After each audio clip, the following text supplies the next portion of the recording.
Mi mejor amiga incendió mi taller con todas mis creaciones dentro para que yo quedara en la ruina, mientras ella huía a París con mis bocetos para convertirse en la diseñadora más famosa del mundo usando mi nombre, pero 10 años después, ella no sabía que la empresa que le suministra la seda más cara de Europa es de mi propiedad. Mi hermosa familia, qué placer saludarlas en este día de bendiciones. Que el Espíritu de verdad descienda sobre cada una de ustedes y les dé el discernimiento para reconocer a los lobos que se visten con piel de oveja y se sientan a su propia mesa. A veces, la envidia se disfraza de abrazo y el robo se disfraza de consejo. Pido hoy una protección especial para tus talentos y tus sueños, que ninguna mano ajena pueda arrebatarte lo que el cielo te entregó por derecho propio. Que aquellos que intentaron quemar tu futuro, tengan que ver desde abajo cómo resurges de las cenizas con una gloria que no se puede comprar con dinero. Que la justicia divina actúe como un fuego purificador que devuelva a cada quien lo que le pertenece. Tú, mujer creativa, mujer trabajadora, no temas a la traición, porque el ojo de Dios no parpadea y tu recompensa está siendo preparada en los lugares más altos. Que la paz reine en tu corazón mientras esperas el momento de tu resurgimiento. Que el Todopoderoso te cubra con un escudo inquebrantable y que cada lágrima que derramaste en secreto se convierta en una perla de sabiduría. Ustedes son guerreras, hijas de la luz, y ninguna oscuridad podrá apagar el propósito que Dios escribió para sus vidas.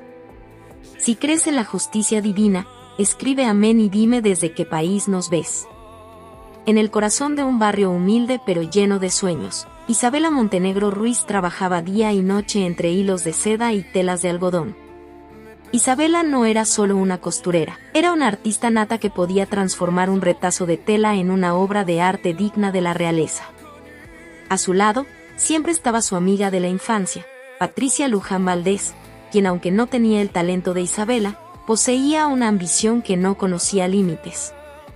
Patricia observaba con una mezcla de admiración y veneno cómo Isabela diseñaba la colección que finalmente la sacaría de la pobreza. Isabela confiaba ciegamente en ella, compartiendo sus cuadernos de bocetos, sus técnicas secretas de bordado y sus contactos con los pocos proveedores que aceptaban venderles a crédito.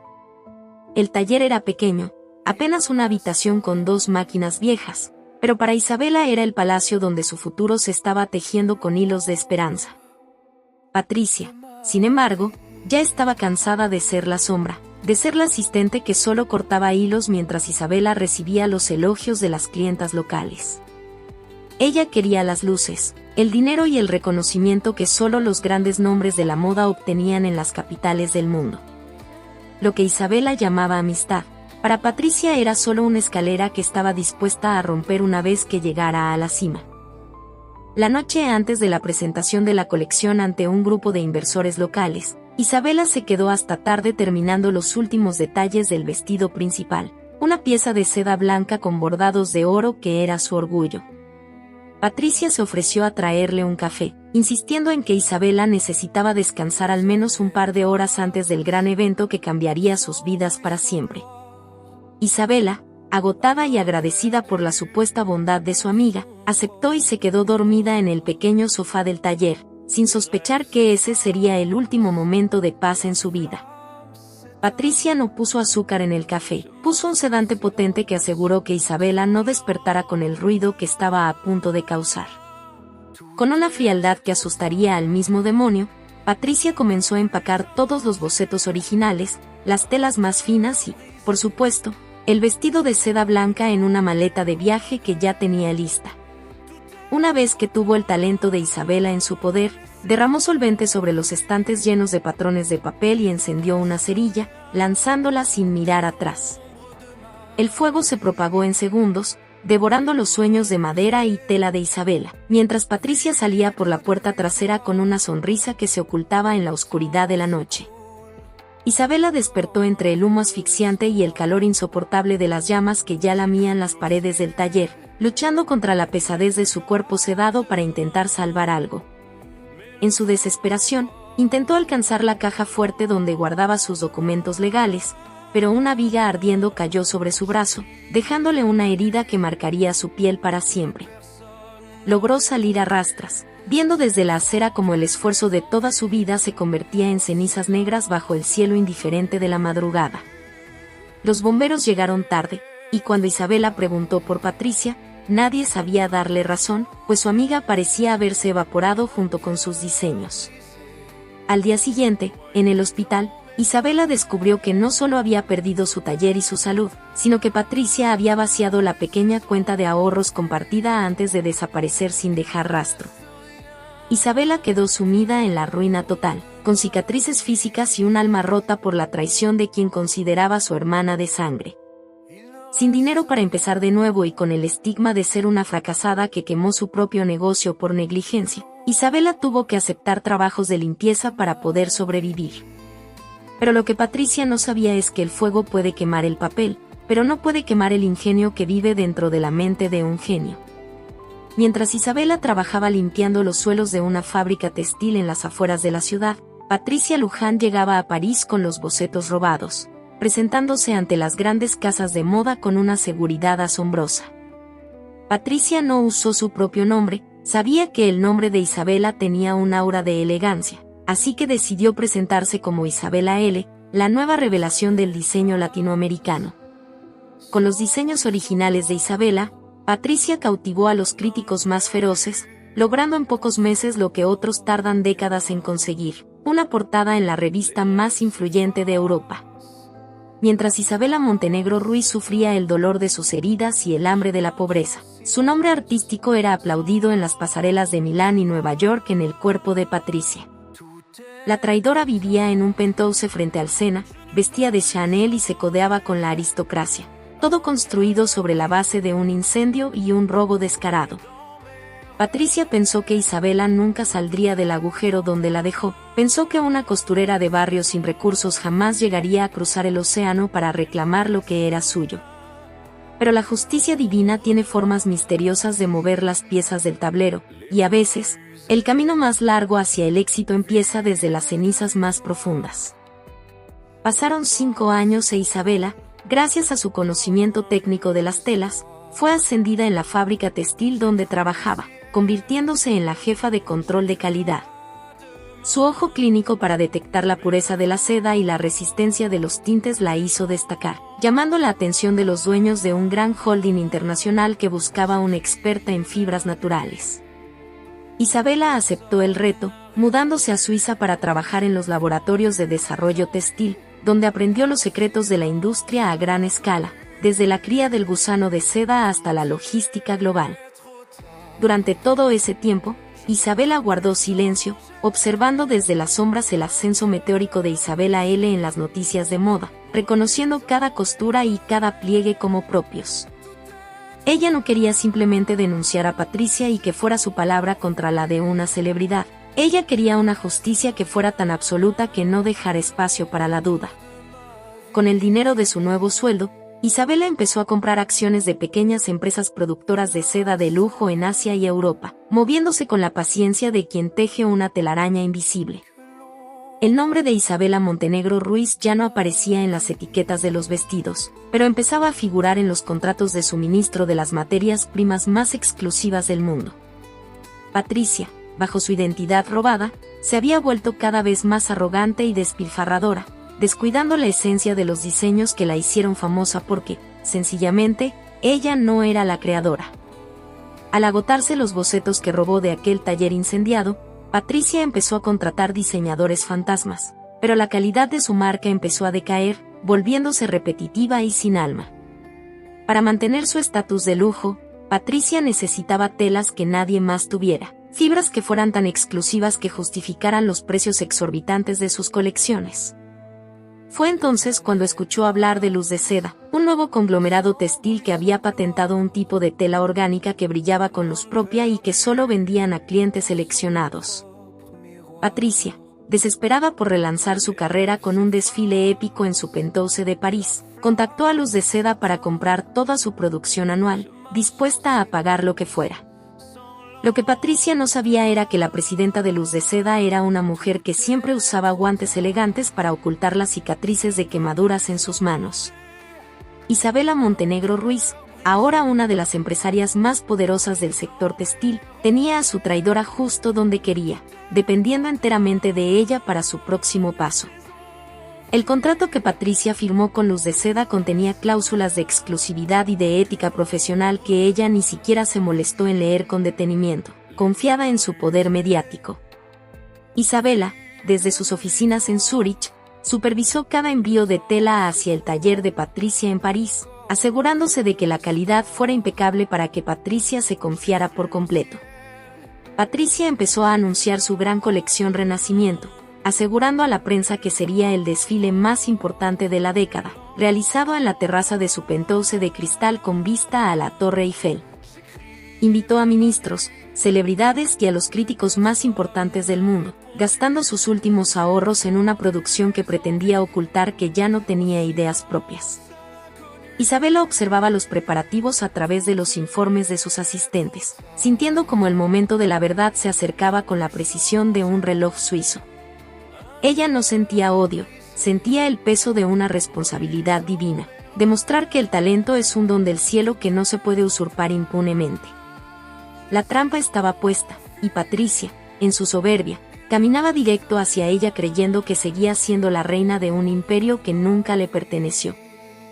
Faltando solo 3 días para el gran desfile, Patricia recibió una notificación legal en su penthouse que le heló la sangre en las venas. Luz de Seda cancelaba el contrato de suministro de forma inmediata, alegando una violación a la cláusula de ética profesional por plagio y fraude de identidad.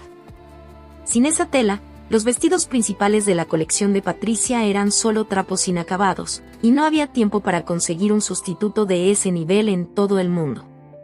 Patricia, histérica, intentó llamar a la presidenta del holding, pero solo recibía respuestas de abogados que le informaban que la decisión era irrevocable.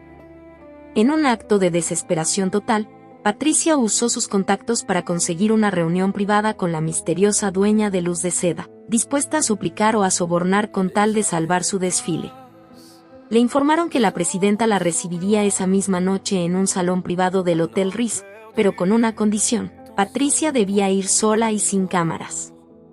Ella aceptó, pensando que podría manipular a cualquier empresaria con su encanto de celebridad, sin imaginar que estaba a punto de encontrarse con el fantasma de su propio pecado. Patricia entró al salón con su paso de pasarela, vestida con un diseño robado y una sonrisa de plástico, buscando a la mujer que tenía su destino en las manos. En un rincón, sentada frente a una mesa con 2 tazas de café, un detalle que no era casualidad, estaba una mujer de espaldas, vestida con un traje de seda negra que parecía absorber la luz. «Señora, agradezco que me reciba, estoy segura de que este malentendido con el contrato puede solucionarse entre colegas de alto nivel», dijo Patricia con su voz más melosa. La mujer se levantó lentamente y se giró, revelando un rostro sereno, elegante y una mirada que atravesó a Patricia como un rayo de hielo. Isabela Montenegro Ruiz se quitó lentamente los guantes, dejando ver las marcas de las quemaduras de aquel incendio de hace 10 años, y las puso sobre la mesa. Patricia palideció tanto que pareció que se iba a desmayar, sus labios temblaban y las palabras se quedaron atrapadas en su garganta mientras retrocedía hasta chocar con la puerta. «El café no tiene sedantes esta vez, Patricia», dijo Isabela con una voz firme y tranquila que resonó en todo el salón como una sentencia del cielo. El silencio en el salón del Ritz era tan denso que Patricia podía escuchar los latidos desbocados de su propio corazón. Isabela permanecía de pie, con la elegancia de quien ha caminado por el fuego y ha salido templada como el acero, mientras Patricia se aferraba al picaporte de la puerta, buscando una salida que no existía. «Isabela, estás viva», susurró Patricia con una voz que apenas era un hilo de aire, cargada de un pavor que no sentía desde la noche del incendio. Isabela dio un paso al frente, y la luz de las lámparas de cristal iluminó las cicatrices de sus manos, esas marcas que eran el testimonio silencioso de una traición que Patricia creía enterrada bajo el lujo de París. «Mi hermosa familia, miren cómo la verdad tiene una paciencia infinita. No importa cuántos años pasen, el rostro de la justicia siempre termina por aparecer frente a quien intentó borrarlo. No solo estoy viva, Patricia, sino que soy la dueña de cada centímetro de tela que llevas puesta y de cada hilo que pensabas usar en tu desfile, respondió Isabela con una calma que aterraba más que cualquier grito. Isabela le recordó que el talento es un fuego que arde por dentro y que ninguna cerilla puede extinguir lo que Dios ha encendido en el alma de un artista. Patricia intentó balbucear una disculpa, una oferta de dinero, incluso una parte de su empresa, pero Isabela solo la miraba con una lástima profunda, la lástima que se le tiene a alguien que lo vendió todo por una mentira que está a punto de desmoronarse. Patricia, viendo que su máscara de celebridad no servía de nada, intentó recuperar la arrogancia que la había mantenido en la cima durante 10 años. Nadie te creerá, Isabela, yo soy una marca mundial, tú eres solo una proveedora de telas con cicatrices. Si me destruyes, te destruyes a ti misma, amenazó Patricia, tratando de ocultar el temblor de sus manos. Isabela soltó una risa suave, una risa que nació de la libertad de quien ya no tiene nada que perder porque ya lo recuperó todo en su interior. Le informó a Patricia que no se trataba de una pelea de palabras, sino de una ejecución legal perfectamente orquestada durante años de paciente espera.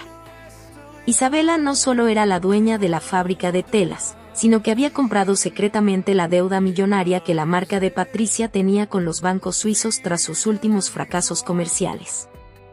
En ese momento, Patricia comprendió que no estaba frente a una antigua amiga resentida, sino frente a la dueña absoluta de su destino financiero y profesional.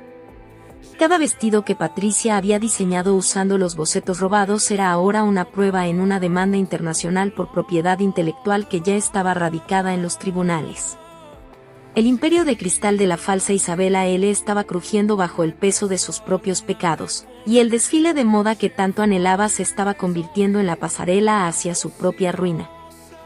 Isabela le entregó a Patricia una carpeta con documentos que detallaban cada movimiento sospechoso, cada firma falsificada y cada prueba del incendio provocado que Isabela había recolectado con la ayuda de investigadores privados.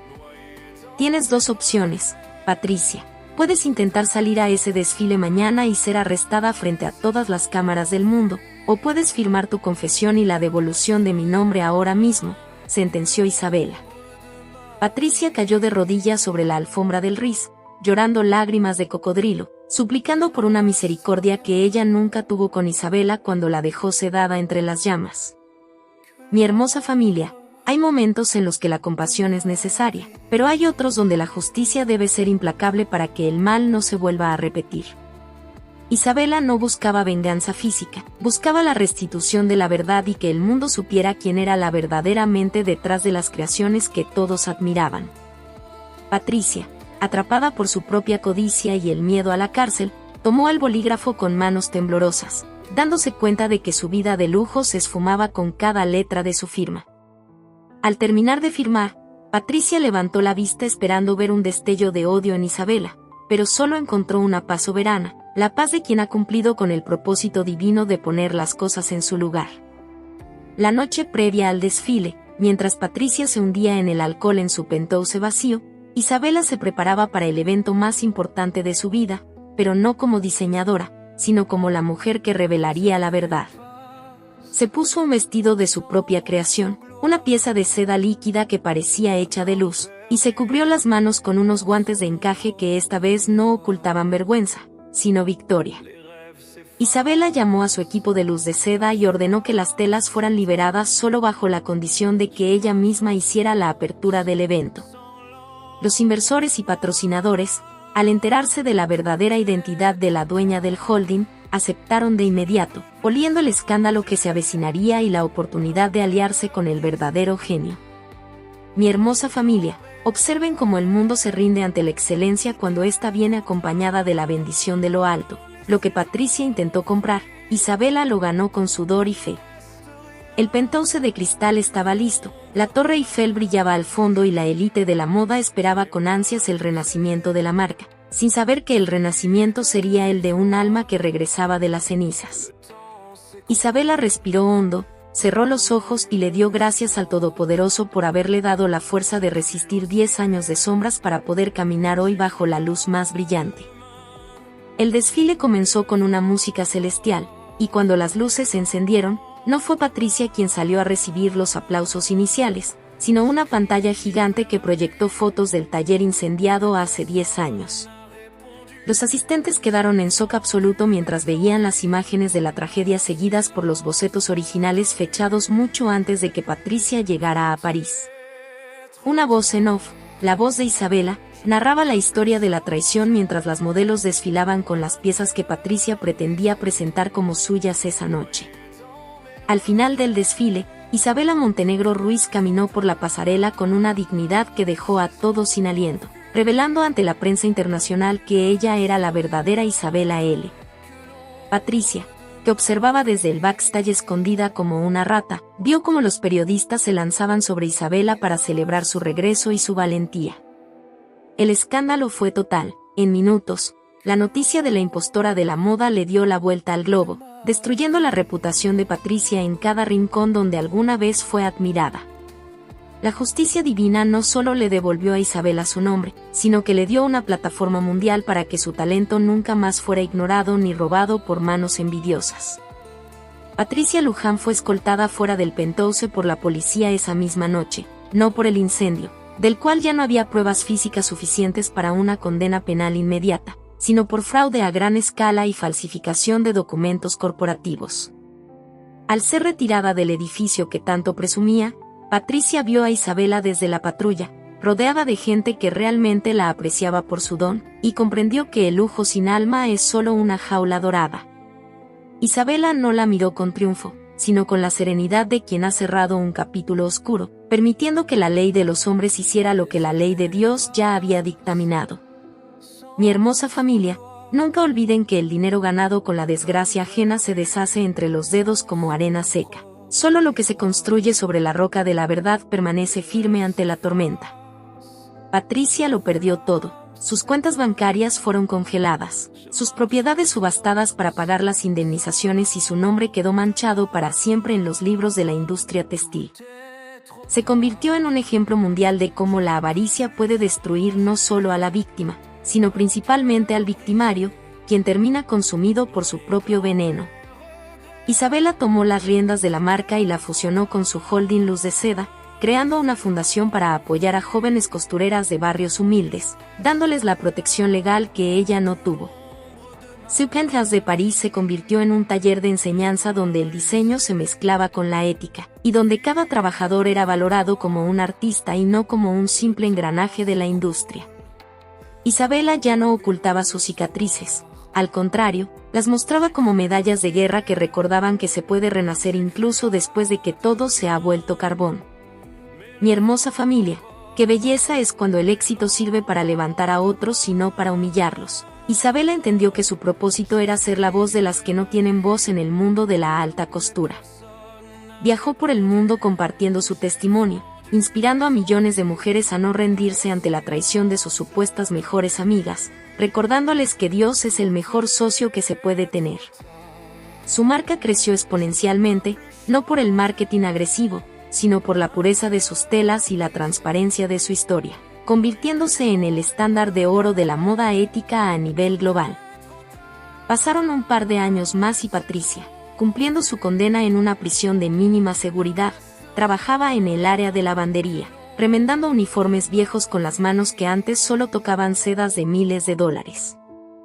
En un momento de reflexión profunda, le escribió una carta a Isabela pidiendo perdón, no para salir antes de la cárcel, sino para intentar liberar su propia conciencia del peso de la envidia que la carcomió.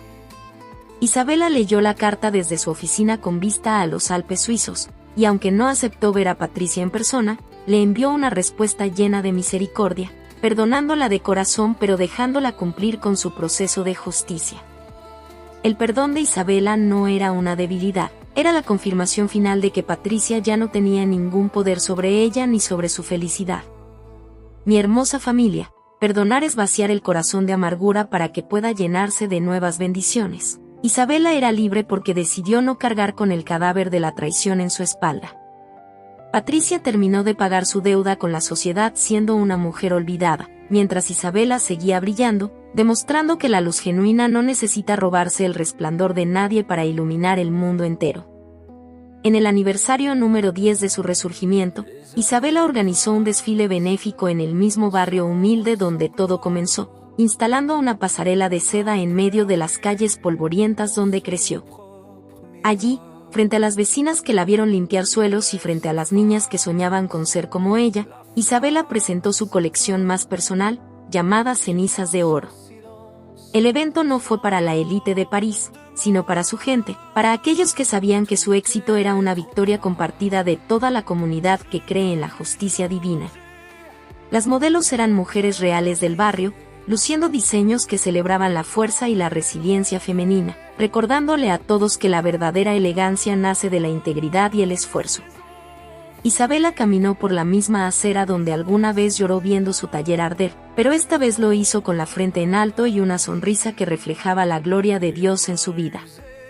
La historia de Isabela Montenegro Ruiz se convirtió en una leyenda de fe, una prueba viviente de que cuando caminas con el Todopoderoso, no hay incendio que pueda detener tu destino ni traición que pueda apagar tu brillo.